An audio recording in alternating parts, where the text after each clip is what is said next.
Hey folks, how's it going? Dr. Spin, eclectic album reviews and general music meanderings. This week I want to talk about Everything Harmony by the Lemon Twigs. Now this was an album that came out mid-year from 2023 and very quickly garnered my attention as an outstanding, fantastic album. So much so that by the end of the year it had shot up and ended up being my runner-up for the album of the year. Still a contentious decision, to be honest, because this album is a really pristine example of a certain leg of studio pop that these guys, the Lemon Twigs, really able to capture with an amazing amount of mastery. I had this weird mandala moment with the Lemon Twigs where I thought that they had been around forever. They were like this 90s band that had sort of been sitting in the background and hadn't made a comeback. But the truth of the matter is, I think that maybe I'd gotten them mixed up in my head with the Lemonheads, because the guys in this band weren't even born until 97, 98. There's no way they could have been a band during that time. And it really blows my mind that they're able to play this style of kind of nostalgic music with such mastery despite their young age.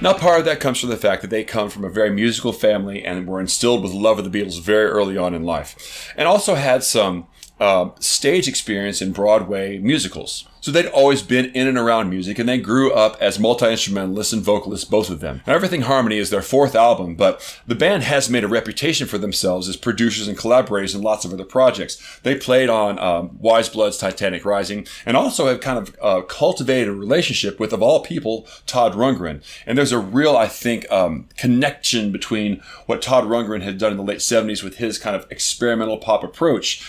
That really speaks to what the Lemon Twigs are about. Now, I've already thrown out this genre of pop music a couple times, and it's pretty problematic to call any kind of music pop music because it's as hard to define, I think, as progressive rock music is in its own way, and especially because it's been hyphenated and turned into microgenres, splintered into microgenres so much over the past 30 or 40 years. It's difficult to understand what that pop means. I remember one point in time hearing an interview with Daryl Hall where he said that pop music is not a style, it's a result, meaning that pop is short for popular.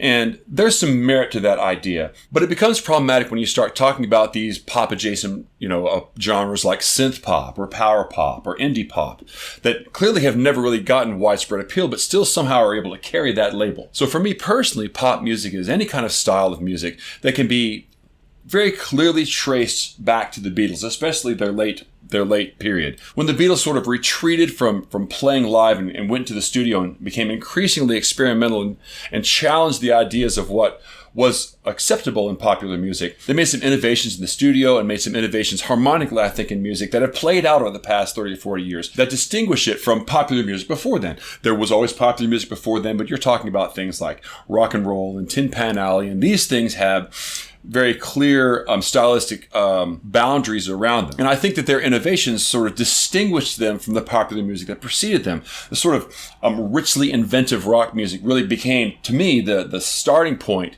for pop music. So looking at pop and like pop-adjacent microgenres through this lens allows me to consider bands like Jellyfish as a pop group despite never really having a whole lot of mainstream appeal, and allows me to refer to the Lemon Twigs as a distillation, I think, of pop styles, despite the fact that they've never had a top 10 album.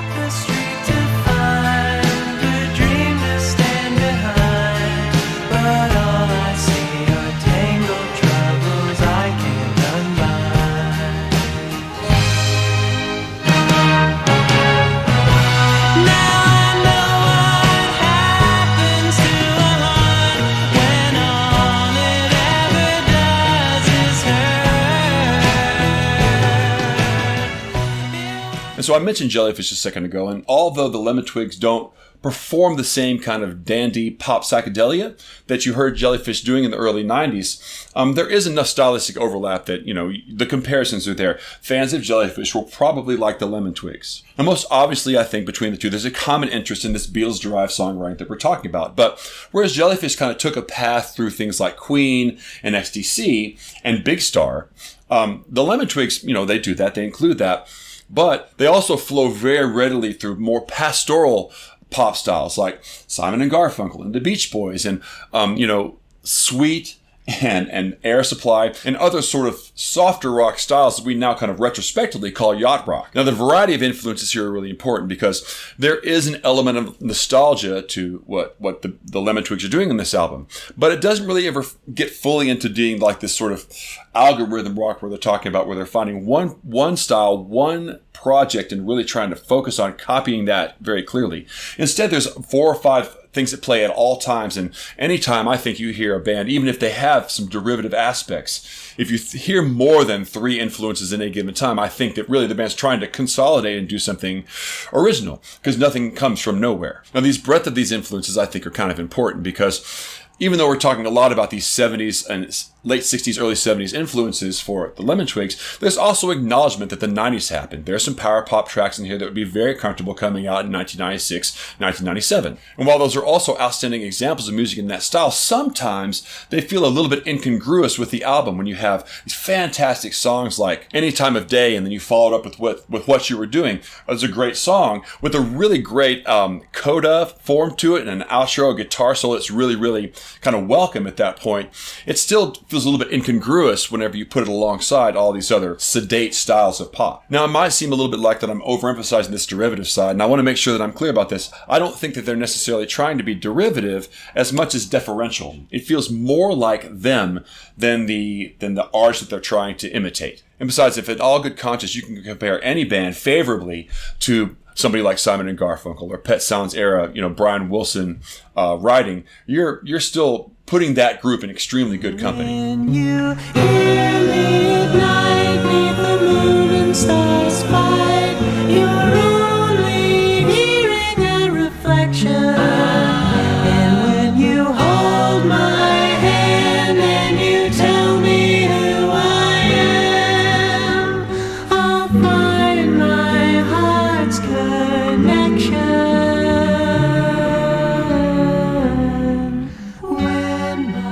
Now, as great a multi-instrumentalists and vocalists as these guys are, as great as songwriters as they are, it's still not enough these days to just be those things.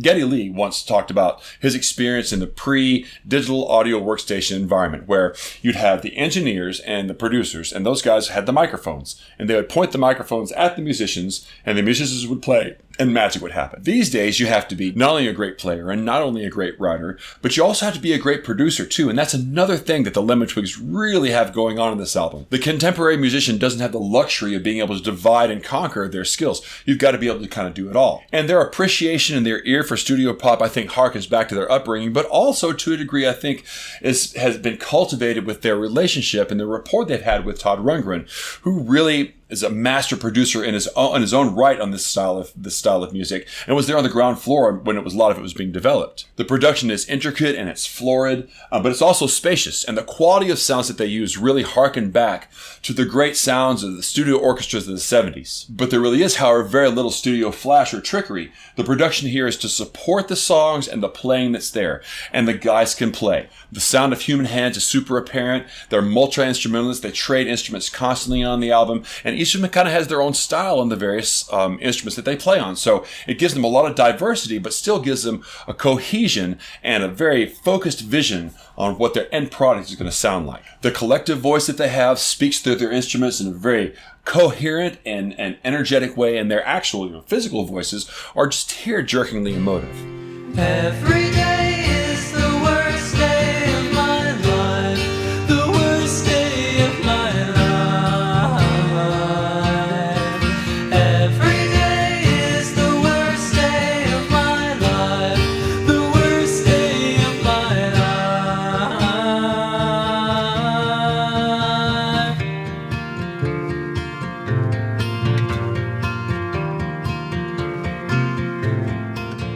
It feels kind of funny to kick off a conversation about the lyrics in this album with that song, Every Day is the Worst Day of My Life. Because in just giving you the title, I've recited the whole lyrics for the song. It just repeats that over and over again, and while that might be a little bit repetitive, to be honest, in the form of the song, it's really very elegant, because he sings that line and it's very drenched in sort of this broken vocal approach. And then it goes out and it goes through these very interesting arrangement and production excursions, and then it keeps coming back. And by repeating that line over and over again, it really deepens the desperation that the narrator of that song would be experiencing as he's talking about this. Now, although the majority of the lyrics on Everything Harmony are a bit more involved than they are on that one, they still retain this elegant sentimentality. And despite dipping from time to time into obviousness, the themes that they present are often really disarmingly profound. They allude to like private pain and frustration that one might feel from making promises to oneself that you didn't fulfill. And so, you get this sense of a guy like being in an apartment by himself, a one-bedroom apartment, and sort of looking back on the decisions that have led them to being where he is. Now, lyrically and musically, to me, the real masterpiece of this album is Any Time of Day. As masterful as the album is on the whole, this one really stands out as an example of sort of the harmonic richness that the Lemon Twigs are reaching for. Sometimes you have to crawl to know that gravity is working till you're one day walking tall and know that nothing is for certain and no one can close the curtain. But baby, I don't need someone to turn around. So the verses of this tune start off in the key of F. And it's really clear that it's in this key because the chord progression actually he uses here that they're using is pretty rudimentary. You can clearly hear this is not challenging to the ear at all. But the second time, we get something here. Something's afoot there. And then even weirder, this right here. So it sounds almost like a 5 chord, but it has this note in the bass rather than this is in the bass. But it still leads down to here. Okay, now we're in the chorus. And the chorus, the verse, of course, before was in this F. But our chorus is in here. And that's a jarring key signature. Even though those two key signature centers are close to each other on the keyboard, they're right by each other.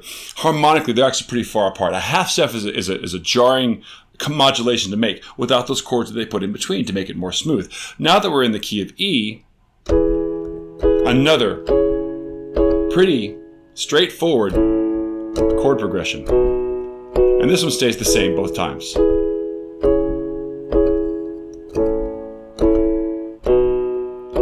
Now there's this cool little turnaround. Back to E. And then it slides down again to F. So every time you have a shift in a key, it gives the song a certain feeling. So my mindset, my feeling is that whenever you shift keys down, like you do from F to E, that gives it a sense of sort of settling down and arriving. Whereas every time it goes up a key, you lift. There's a sense of the song that lifts up. And I think one of the most effective lifts in the song happens in the bridge.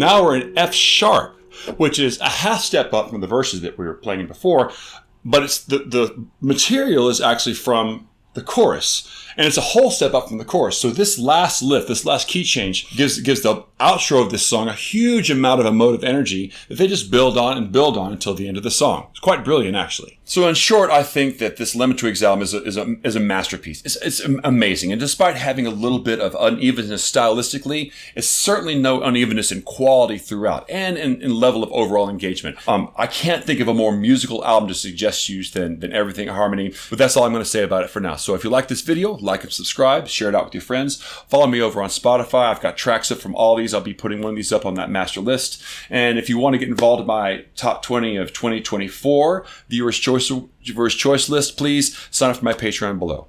Until you see you next time, I'll catch you on the flip side.